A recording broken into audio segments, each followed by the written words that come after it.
কেতিয়াও নেদেখা ৰূপ প্ৰধানমন্ত্ৰী মোদীৰ।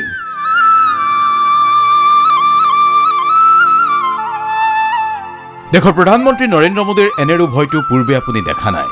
শুদ্ধ বগা ধুতি আৰু বগা সাজ পোছাক পিন্ধি দক্ষিণ ভাৰতৰ মন্দিৰত মোদী, বিবাহৰ অনুষ্ঠানতো মোদী।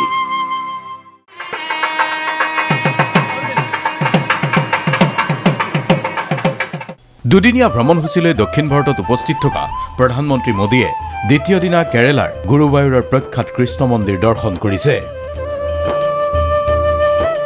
এই কৃষ্ণ মন্দিৰ দৰ্শনৰ সময়তেই প্ৰধানমন্ত্ৰী মোদীয়ে ইগৰাকীৰ পিছত সিগৰাকী পুৰোহিতক সম্ভাষণ জনাইছে। এয়া পৰম্পৰা। ত্ৰিশূৰত থকা গুৰুবায়ুৰৰ এই কৃষ্ণ মন্দিৰ দৰ্শনৰ পিছতেই প্ৰধানমন্ত্ৰী নৰেন্দ্ৰ মোদীয়ে ভাগ ললে এখন বিয়াৰ অনুষ্ঠানত। আৰু এইবাৰ বিয়াত উপস্থিত হৈ নৱবিবাহিত দম্পতীক আশীৰ্বাদ প্ৰধানমন্ত্ৰী মোদীৰ। এই বিয়া হৈছে দক্ষিণ ভাৰতৰ মালায়ালাম অভিনেতা সুৰেশ গোপীৰ কন্যাৰ বিয়া। আৰু য'ত বিয়াৰ অনুষ্ঠানত দেখা গৈছে মালায়ালাম ছবিৰ প্ৰখ্যাত অভিনেতা মামুতি, মোহনলাল, দিলীপ আদিকে ধৰি অনেকজনক, য'ত প্ৰধানমন্ত্ৰী নৰেন্দ্ৰ মোদীয়ে নেতা অভিনেতা সকলোকে ফুলেৰে সম্ভাষণ জনাইছে।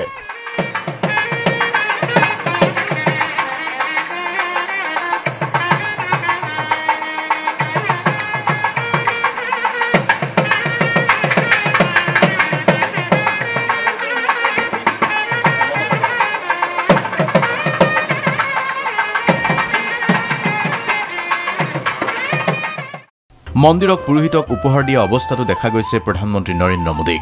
এক অৰ্থত দুদিনীয়া সফৰত প্ৰধানমন্ত্ৰী নৰেন্দ্ৰ মোদীয়ে মন্দিৰ দৰ্শনৰ উপৰিও বিবাহৰ অনুষ্ঠানতো উপস্থিত আছে।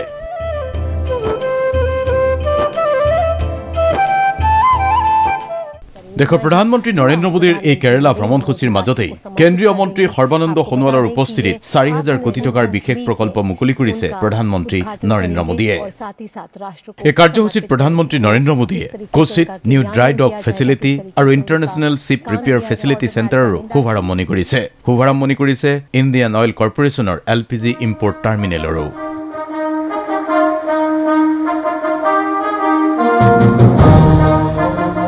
The International Ship Repair Facility and a new dry dock project represents a giant leap forward for India's Atmanirbharta in ship repairs and shipbuilding capability.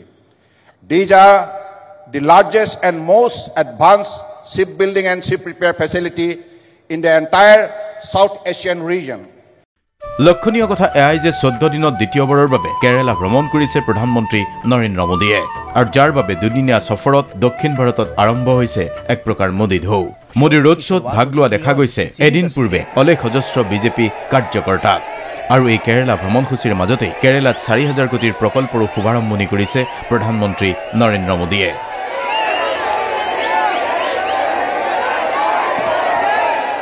একেদিনাই প্ৰধানমন্ত্ৰী নৰেন্দ্ৰ মোদীয়ে ত্ৰিপুৰাৰ শ্ৰী ৰামাস্বামী মন্দিৰতো পূজা অৰ্চনা আগবঢ়ায়। আৰু এই কেৰালা যাত্ৰাতেই প্ৰধানমন্ত্ৰী নৰেন্দ্ৰ মোদীয়ে সম্বোধন কৰিছে বিজেপিৰ বুথ পৰ্যায়ৰ কৰ্মীসকলক, য'ত প্ৰধানমন্ত্ৰী নৰেন্দ্ৰ মোদীয়ে দুৰ্যোগৰ সময়ত ভাৰতীয় জনতা পাৰ্টিৰ কাৰ্যকৰ্তাক শক্তিশালী হৈ থাকিবলৈ আহ্বান জনাইছে। मुझे यहाँ केरला के विकास के उत्सव में हिस्सा लेने का अवसर मिला है। साथियों, कुछ ही दिन पहले अयोध्या में महर्षि वाल्मीकि इंटरनेशनल एयरपोर्ट का लोकार्पण करते हुए मैंने केरला में स्थित रामायण से जुड़े 4 पवित्र मंदिरों नालम्बलम की बात की थी। উল্লেখযোগ্য যে 22 জানুৱাৰীত হ'বলগীয়া ৰাম মন্দিৰৰ প্ৰাণ প্ৰতিষ্ঠা সমাৰোহৰ যজমান ৰূপে প্ৰধানমন্ত্ৰী নৰেন্দ্ৰ মোদীয়ে ইতিমধ্যে আৰম্ভ কৰিছে 11 দিনীয়া কঠোৰ ব্ৰত। আৰু এই ব্ৰতৰ সময়ছোৱাতেই প্ৰধানমন্ত্ৰী নৰেন্দ্ৰ মোদীয়ে দক্ষিণ ভাৰতৰ প্ৰখ্যাত মন্দিৰসমূহ দৰ্শন কৰিছে। Bureau report DY 365।